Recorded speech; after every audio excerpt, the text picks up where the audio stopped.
Assalamualaikum teman-teman, terima kasih. Ada cerita yang tidak dimaksudkan untuk menghibur, tapi untuk menyentuh hati dan membuat Anda bertanya-tanya. Jika itu saya, apakah saya akan bertahan atau menyerah? Hari ini saya akan menceritakan sebuah kisah nyata yang terjadi di Jogja. Seorang ibu mertua, Ibu Sekar, menyiramkan air ke menantunya saat sedang salat. Namun kemudian, sesuatu yang tidak terduga terjadi. Apa yang membuat seorang wanita bersikap begitu kejam? Dan apa yang membuat sang menantu perempuan, alih-alih dendam, memilih untuk memaafkan? Namun sebelum kita mulai, saya ajak Anda untuk memanjatkan selawat kepada Nabi Muhammad SAW agar cahaya beliau selalu membimbing kita dalam kisah ini dan dalam kehidupan. Jika kisah ini menyentuh hatimu, jangan lupa untuk share dan subscribe channel ini. Begitulah caramu berkontribusi dalam menabur benih kebaikan.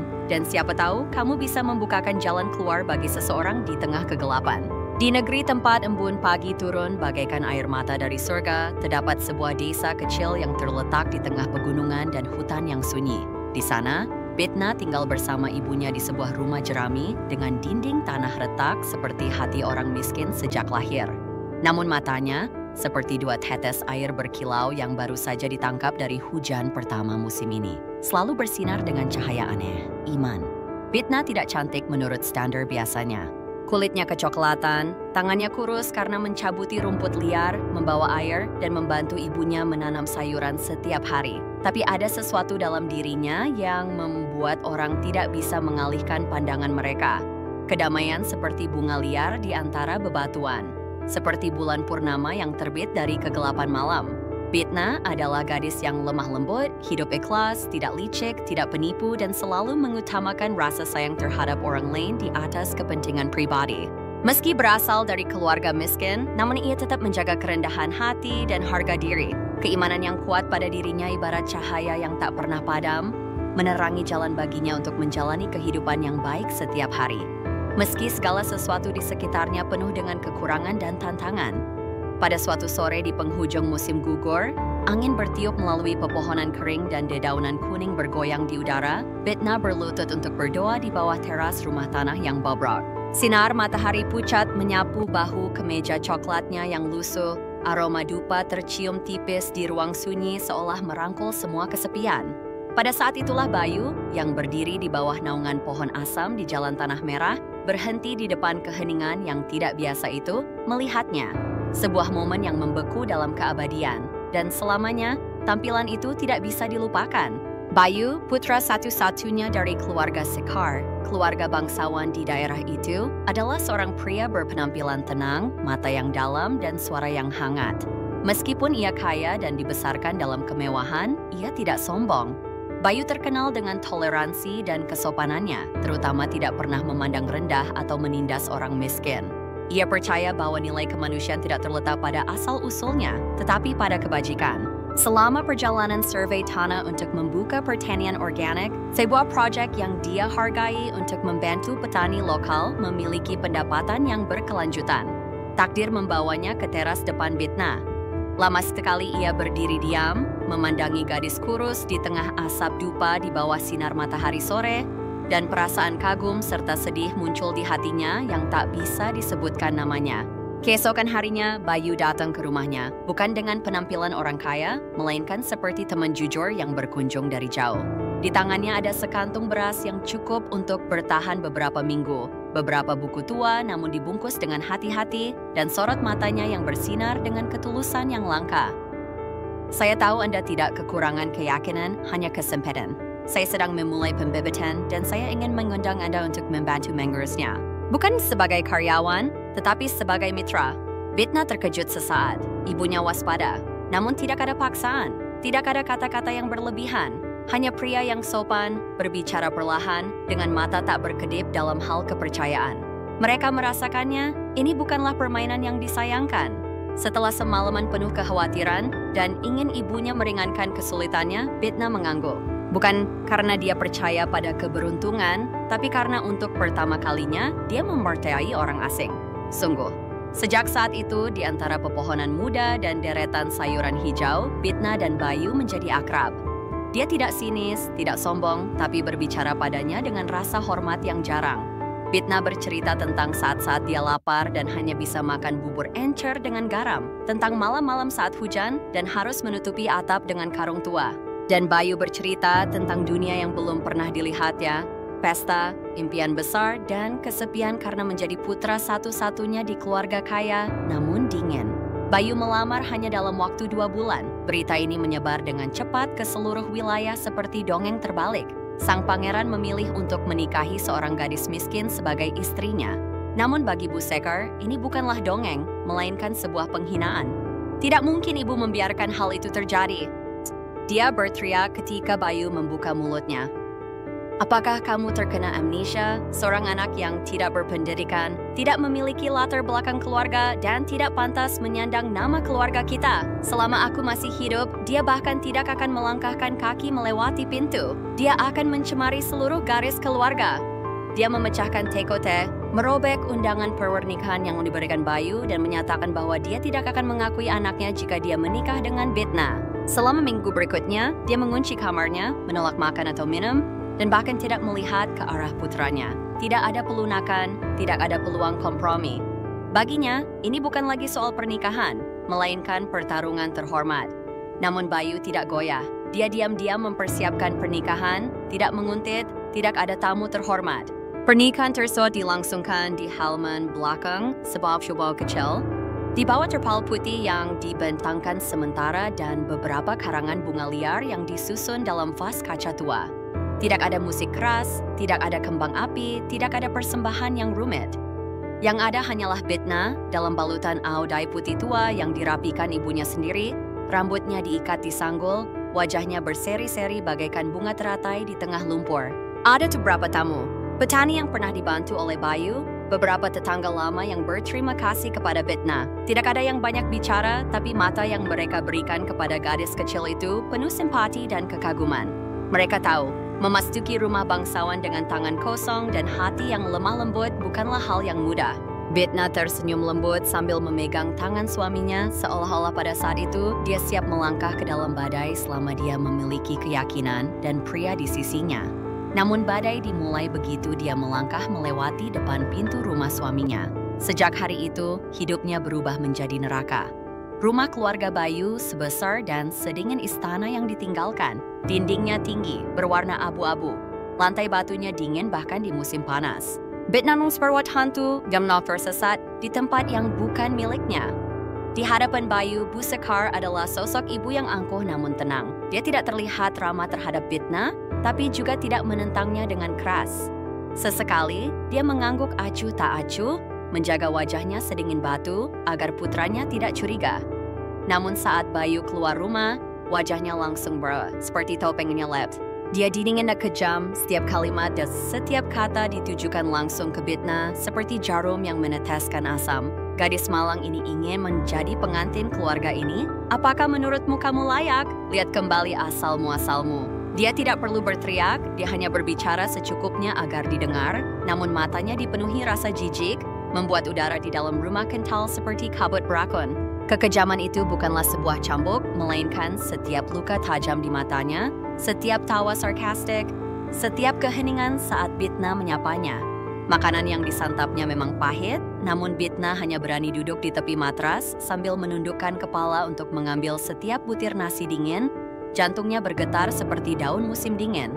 Dan yang paling kejam adalah ketika dia menunggu saat Bayu baru saja meninggalkan rumah untuk berangkat kerja, menoleh ke arah Bitna dan berkata tanpa bersembunyi, "Berpura-pura saja, jangan kira aku tidak tahu kamu mencoba memainkan peran sebagai menantu yang baik." Bitna mengertakkan gigi dan menahannya. Setiap pagi dia bangun pagi untuk memasak, setiap sore menyapu rumah, tangannya merah dan bengkak namun dia tetap berusaha tersenyum. Dia percaya bahwa jika dia bersabar, segalanya akan berubah. Namun waktu bagaikan pisau tumpul, menusuk hatinya sedikit demi sedikit. Bu Sekar tidak pernah melewatkan kesempatan untuk mengkritik Bitna. Di pagi hari, jika kuahnya agak hambar, dia mengeluarkan kata-katanya seperti pisau. "Kamu berani menyebut ini sup cair pencuci piring? Kamu memasaknya untuk manusia atau untuk babi?" Jika nasnya agak keriting, dia mengetukkan sumpitnya ke atas meja, suaranya tajam. "Di kampung halaman, saya mungkin hanya makan nasi basi, jadi saya datang ke sini untuk memasaknya dengan cara ini." Membersihkan rumah juga kurang memuaskan. Meski Bitna membersihkan lantai hingga tangannya lelah, ia tetap menginjaknya dan menunjuk.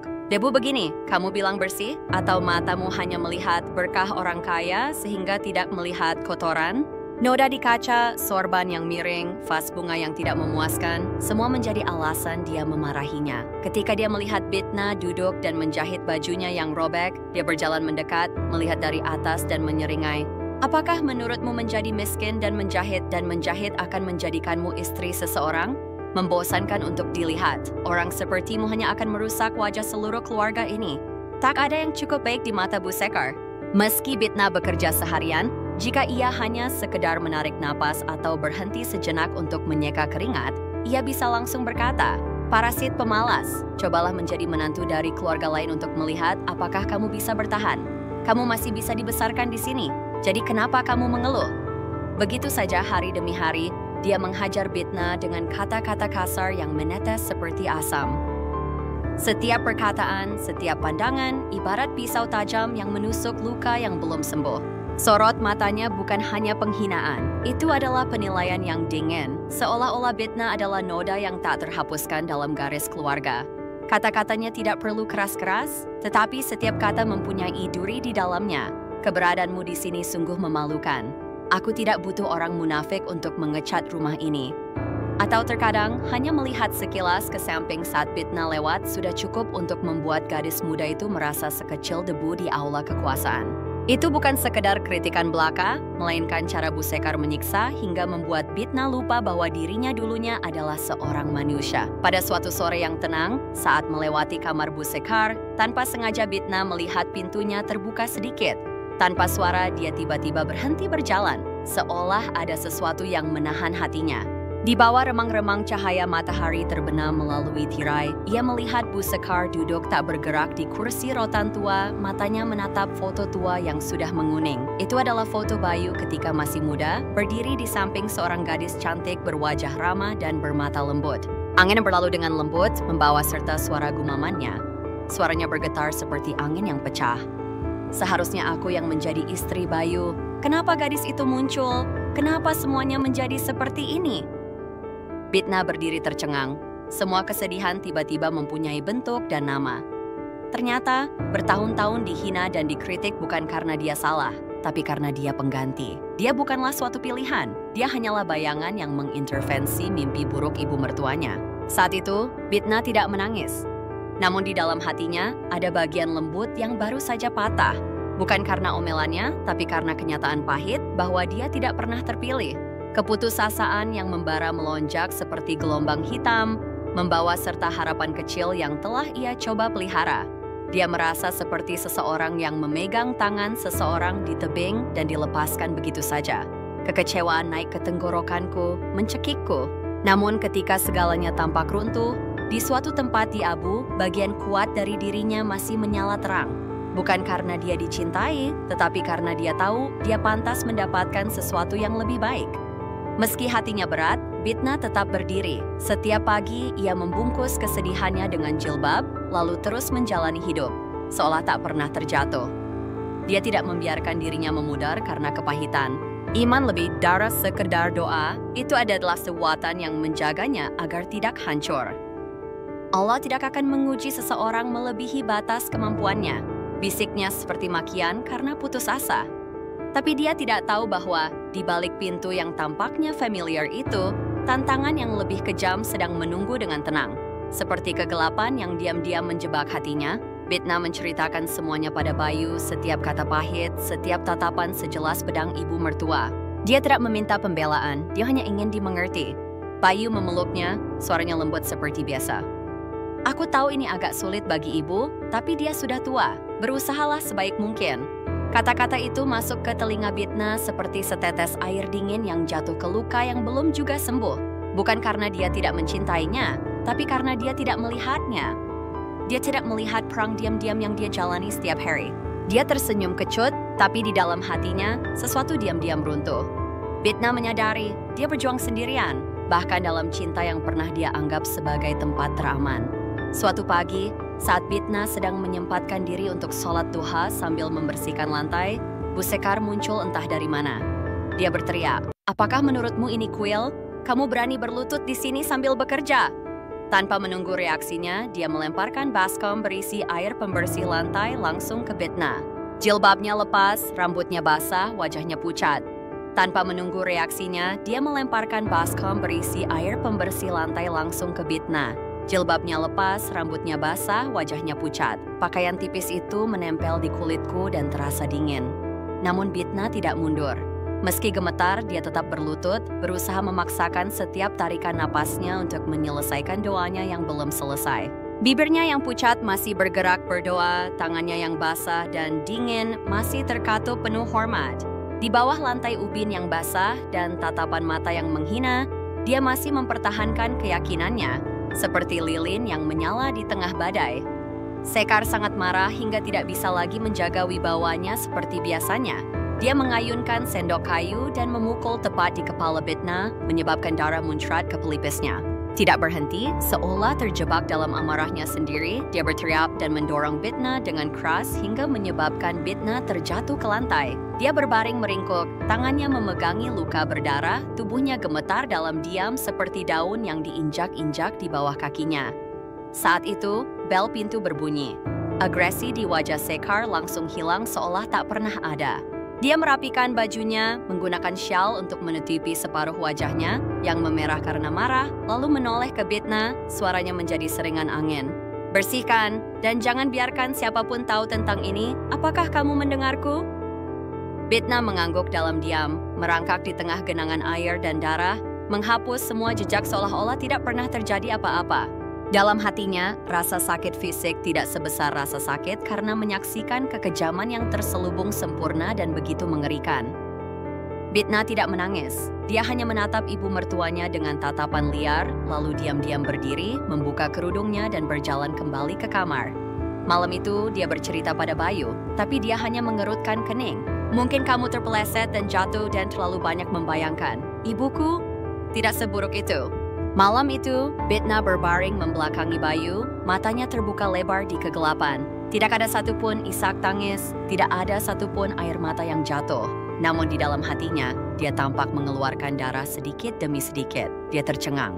Untuk pertama kalinya sejak menjadi seorang istri, ia merasa begitu sendirian, seolah jarak antara punggung mereka adalah jurang yang tak seorang pun bisa melihat. Di bawah selimut dia memeluk dirinya sendiri, seolah mengingatkan dirinya sendiri bahwa jika tidak ada lagi yang bisa diandalkan, setidaknya dia masih memiliki dirinya sendiri. Keesokan paginya, bahkan sebelum matahari terbit, Bitna terbangun dari tidurnya yang melamun. Setiap gerakannya menimbulkan rasa sakit yang menusuk pada luka yang masih mengeluarkan darah di bawah rambut. Namun dia tetap diam-diam masuk ke dapur, memotong irisan bawang bombay dengan tangan gemetar, dan menyalakan api dengan tangannya yang bengkak. Suara sepatu hak tinggi Bu Sekar yang marah menggema di lantai batu yang dingin. "Kamu masih berani-berani di sini setelah memberitahu Bayu?" Bitna menoleh sedikit, suaranya seperti benang rapuh. Aku hanya ingin Bayu tahu." 1 jam tajam, terdengar tajam seperti cambuk yang membelah angin. Dia pusing dan terhuyung-huyung, tanpa sadar tangannya memegang tepi meja agar tidak roboh.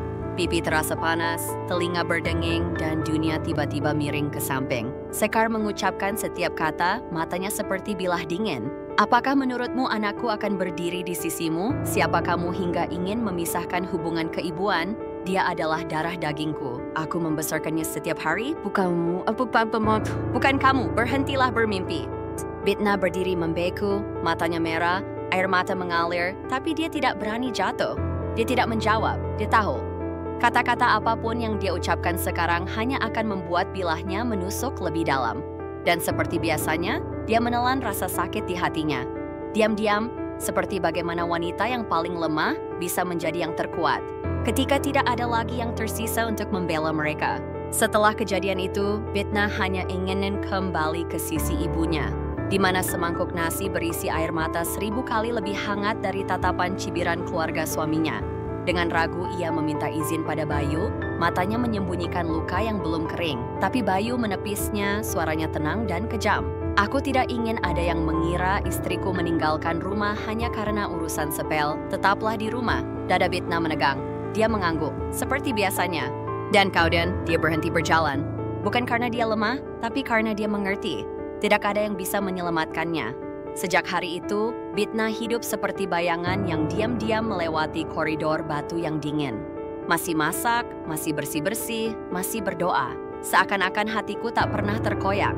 Setiap perkataan yang meremehkan, setiap tatapan yang menghina, ia telan utuh seperti menelan setiap tetes obat pahit untuk luka jiwanya. Namun ada satu hal yang Bu Sekar tidak ketahui. Di hati menantu yang selalu dibencinya itu, ada api yang berkobar. Itu bukanlah api kebencian. Itu adalah api yang membara namun tahan banting, menyala dengan kemauan seseorang yang tidak pernah melepaskannya, dan cinta yang datang dari keyakinan yang tidak dapat dipadamkan oleh apapun. Lalu kejadian itu terjadi. Suatu pagi musim dingin yang dingin, rumah itu tertutup kabut dan angin menderu-deru melalui jendela. Di kamar mandi, tiba-tiba terdengar bunyi gedebuk seperti ada sesuatu yang jatuh. Bitna bergegas menghampiri dan melihat Bu Sekar tergeletak di lantai keramik yang dingin. Air shower masih mengalir di sekujur tubuhnya. Rambut peraknya yang basah menempel di wajahnya. Mulutnya berubah bentuk, matanya panik, dan salah satu anggota tubuhnya kaku dan tidak bisa bergerak lagi. Ia mencoba bergerak namun tak berdaya. Jeritan di tenggorokannya terdengar seperti suara angin yang bersiul melalui pintu. Seluruh tubuhnya sedikit mengejang, sisa tangannya dengan gemetar meraih kaki celana Bitna saat dia membungkuk. Perasaan teror dan tidak berdaya terlihat jelas di wajah perempuan yang terbiasa berkuasa dan mengontrol. Dokter datang dan memastikan bahwa dia menderita stroke parah yang melumpuhkan separuh tubuhnya. Sejak itu, dia membutuhkan seseorang yang bertugas 24/7 untuk pijat rehabilitasi, kebersihan pribadi, perawatan makanan, dan tidur. Sebuah perjalanan yang panjang dan tidak mudah. Satu-satunya orang yang secara sukarela melakukannya adalah Bitna. Sejak hari itu, Bitna mengesampingkan semua rasa sakit hati, kebencian, dan air mata masa lalu untuk menjadi satu-satunya yang merawat ibu mertuanya. Dia tidak tidur sepanjang malam. Setiap 2 jam, dia diam-diam terbangun dalam cahaya redup, matanya gelap karena kurang tidur, tetapi tangannya masih dengan lembut memijat anggota tubuh neneknya yang kaku. Dia menyekat tubuh ibu mertuanya dengan handuk hangat yang dipanaskan sendiri, memberi makan sesendok kecil bubur seperti memberi makan anak, dan mengganti popok tanpa mengerutkan kening atau malu. Pada awalnya Bu Sekar masih kejam dan mengumpat, namun matanya masih bersinar dengan sisa rasa bangga. Tetapi ketika malam tiba dan rasa sakit tidak lagi disembunyikan oleh kesombongan, erangan samar yang hanya didengar Bitna. Meskipun dia telah dipukuli, diusir, dan dihina, dia tetap duduk di sana. Memegang tangan neneknya, matanya tidak lagi dipenuhi kebencian, tetapi hanya keheningan kebaikan. Kebaikan itulah ibarat setetes air yang menetes ke atas batu, yang mulai mengikis cangkang dingin rasa bangga di hati Bu Sekar. Suatu malam, ketika Bitna dengan lembut menyeka air mata dari wajahnya yang keriput, ibu mertuanya memegang tangannya sambil gemetar. "Kenapa? Kamu melakukan ini setelah semua yang telah kulakukan?" Bitna hanya tersenyum. "Karena kamu adalah ibu suamiku, karena Allah mengajariku untuk mengasihani yang lemah, dan karena jika aku tidak memaafkan, maka aku tidak punya apa-apa lagi untuk menjaga keutuhan hatiku." Tangis Bu Sekar pecah, isak tangisnya menyeruak dari lubuk hatinya, tempat yang selama bertahun-tahun ia coba tutupi dengan es kesombongan dan prasangka. Untuk pertama kalinya, air mata seorang ibu jatuh. Bukan karena penyesalan sesaat, namun karena haru yang tulus karena tersentuh dengan altruisme tanpa syarat. Dia menempelkan wajahnya ke bahu Bitna, tangannya yang kurus gemetar, mulutnya tergagap seperti anak kecil. "Maaf, aku salah. Aku tidak pantas mendapatkan hatim." Kemeja Bitna basah oleh air mata orang yang mendorongnya ke jurang, tapi dia tidak mendorongnya. Pada saat itu, semua kepahitan, kebencian, dan penderitaan lenyap bagaikan garam dalam air mata. Satu-satunya yang tersisa hanyalah emosi tercekik seorang ibu yang benar-benar bersujud kepada kebaikan hati menantu perempuannya untuk pertama kalinya. Sejak saat itu Bu Sekar berubah, bukan karena terpaksa, tapi karena hatinya benar-benar terharu. Dia tidak lagi meninggikan suaranya yang memerintah, dan tidak lagi memiliki tatapan dingin seperti sebelumnya. Setiap kali Bitna memasuki ruangan, dia tahu bagaimana mengangkat kepalanya untuk menyambutnya, meski hanya dengan mata lemah. Tangan yang dulunya hanya mampu memerintah, kini dengan gemetar terulur untuk menggandeng tangan menantunya setiap pagi sebagai ucapan terima kasih dalam hati. Setiap hari, dia terus-menerus berlatih berbicara lagi, setiap suku kata perlahan dan tebak-tebak, tetapi di balik itu ada tekad yang aneh. Dan kata pertama yang dia coba ucapkan bukanlah keluhan atau perintah, melainkan dua kata, aku, Bitna. Suaranya hilang, tapi matanya basah, bersinar dengan kasih sayang yang belum pernah terjadi sebelumnya. Perubahan itu tidak berisik, tidak mencolok, tetapi dalam detail-detail kecil, anggukan lembut, remasan tangan yang lembut, hati yang tadinya beku perlahan-lahan dihangatkan kembali dengan cinta. Bayu menyaksikan semuanya. Setiap malam dia diam-diam memperhatikan istrinya merawat ibu yang telah menyiksanya. Matanya tidak menyalahkannya, selembut air. Dan itulah yang meremas hatinya, siksaan yang tidak bisa diungkapkan dengan kata-kata.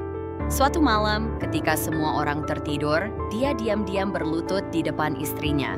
Untuk pertama kalinya sejak hari pernikahan, pria yang selalu bercesir dan tabah itu menundukkan kepalanya seperti penjahat. Suara nisrak dan bergetar seperti angin di malam hari. Aku salah, aku buta. Aku terlalu lama meninggalkanmu sendirian dalam kegelapan, membiarkanmu menanggung segalanya tanpa angkat bicara.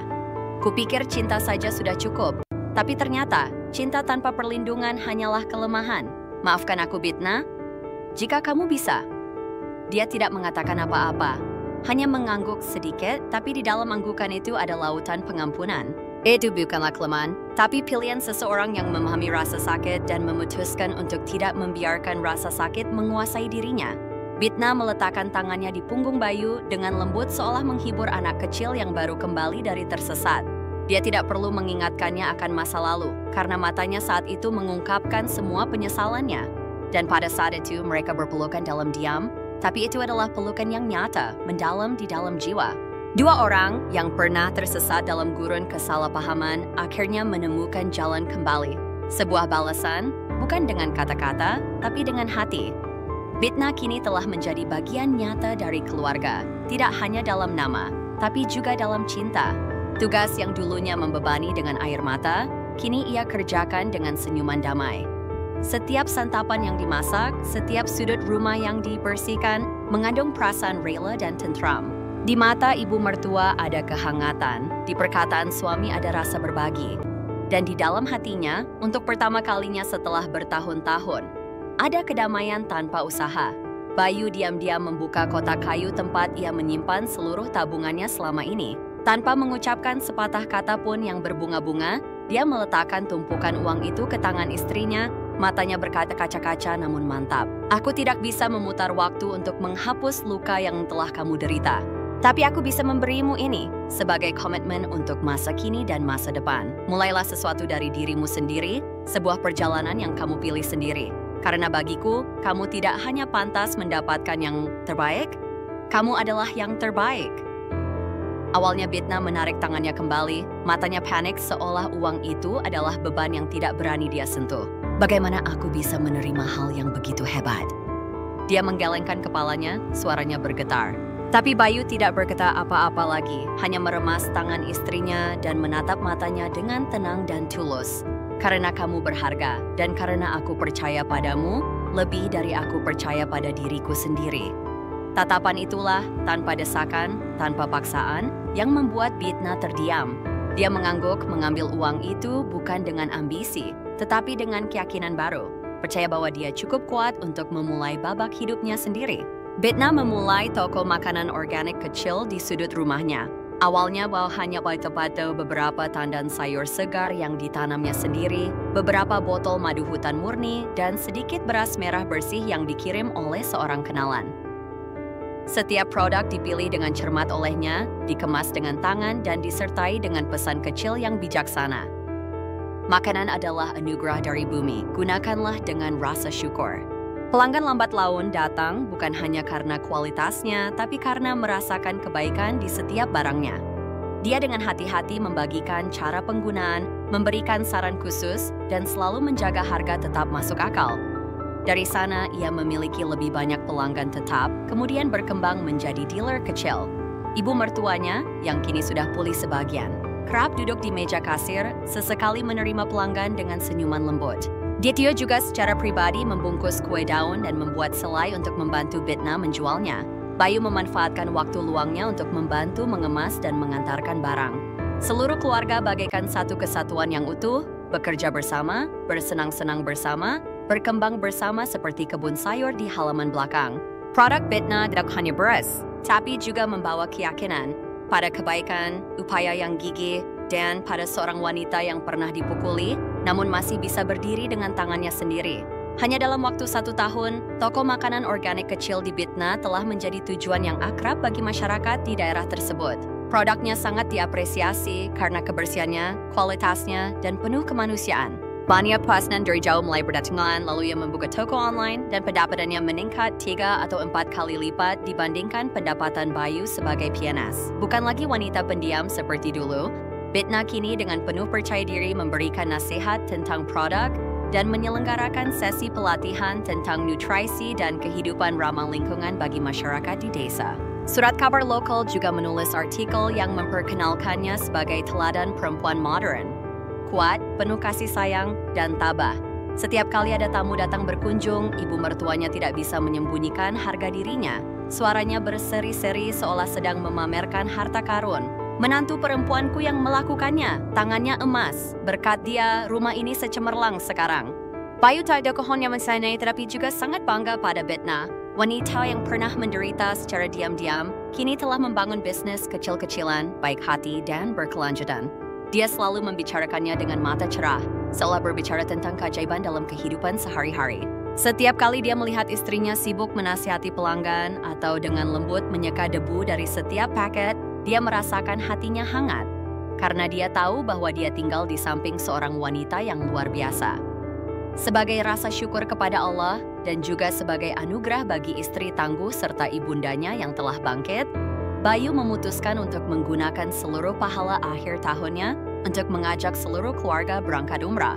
Saat menjumpai tanah suci, Bitna tidak mencari kekayaan atau ketenaran. Dia hanya berbisik, semoga Allah memberkati para wanita yang hidup dalam kegelapan. Semoga dia memberi mereka cahaya seperti yang dia berikan padaku. Dan di dalam hatinya, sekuntum bunga bermekaran, gigih, sunyi, tapi lebih indah dari apapun di dunia.